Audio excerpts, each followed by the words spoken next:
তোমরা সবাই কেমন আছো? আজকে তৃতীয় পর্যায়ক্রমিক মূল্যায়নের জল দূষণ সপ্তম শ্রেণীর ভূগোল, জল দূষণের কারণ, জল দূষণের কাকে বলে, ইউট্রিফিকেশান কী, এছাড়াও জল দূষণের ফলে কী কী রোগ হয়, এইসব বিষয় নিয়ে আজকের ক্লাসে আলোচনা করব।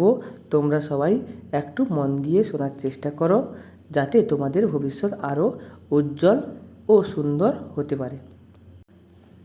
জল দূষণ কাকে বলে? জলের বাইরে থেকে কোনো ক্ষতিকারক রাসায়নিক পদার্থ, জীবাণু বা বজ্র মেশার ফলে যদি জলের স্বাভাবিক ভৌত, রাসায়নিক ও জৈব বৈশিষ্ট্য নষ্ট হয় এবং তা ব্যবহারের অযোগ্য হয়ে পড়ে, তবে তাকে জল দূষণ বলে। এক কথায় বলতে গেলে জলের ক্ষতিকারকের প্রভাবেই যে দূষণ হয়, তখন তাকে জল দূষণ বলা হয়ে থাকে। জল দূষণের প্রভাবে সৃষ্ট প্রধান রোগসমূহ বিষাক্ত উপাদান সৃষ্ট রোগের নাম। আর্সেনিকের ফলে ব্ল্যাকফুট রোগ হয়, হাতে পায়ে কালো দাগ ও ঘা সৃষ্টি হয়।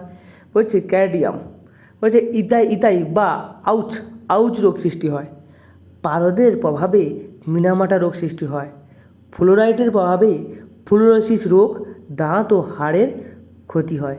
এই সমস্ত যে রোগের নামগুলো পরীক্ষার জন্য খুব ভেরি ইম্পর্ট্যান্ট। তোমরা সবাই একটু গুরুত্ব সহকারে এগুলো নজর দেবে। ফিউচার গাইড এডুকেশান চ্যানেলটিতে তোমরা সবাই পাশে থাকবে। এখানে অফলাইন ও অনলাইন ক্লাস করা হয়ে থাকে।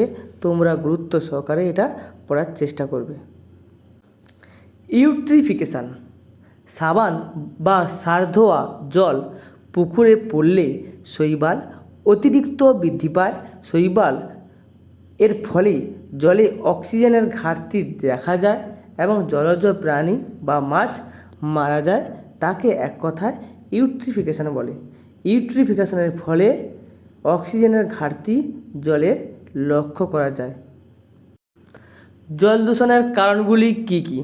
জল দূষণের কারণগুলো প্রধানত কয়েকটি ভাগে ভাগ করা যায়। সেগুলি হলো: এ, শিল্প কারখানা থেকে জল দূষণ।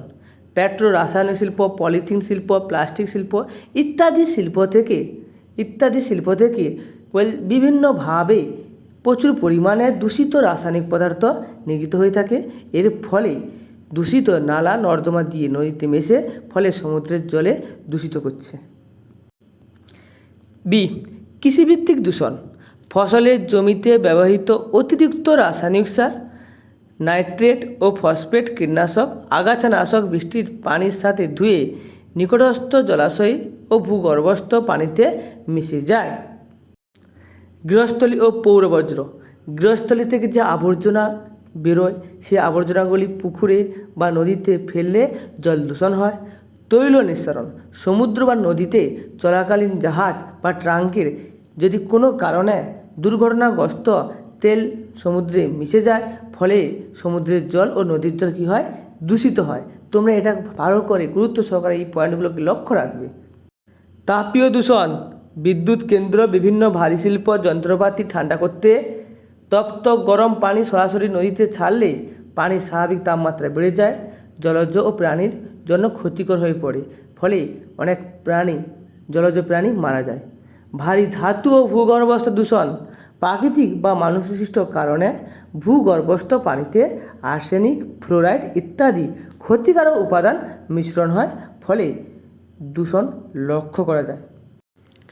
জল দূষণ প্রতিরোধের উপায়গুলি কী কী? কারখানার বর্জ্য শোধন।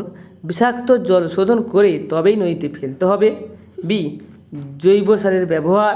কৃষিকাজে রাসায়নিক সার ও কীটনাশকের বদলে জৈব সার ব্যবহার করতে হবে। প্লাস্টিক বর্জন। পুকুর বা নদীতে প্লাস্টিক, পলিথিন ও কঠিন বর্জ্য ফেলা বন্ধ করতে হবে। গৃহস্থালির বর্জ্য নিয়ন্ত্রণ। নর্দমার নোংরা জল সরাসরি জলাশয়ে ফেলা যাবে না। সাবান ও ডিটারজেন্টের কমানো। জলাশয়ে কাপড় কাচা, বাসন মাজা ও গবাদি পশু স্নান করা বন্ধ করতে হবে।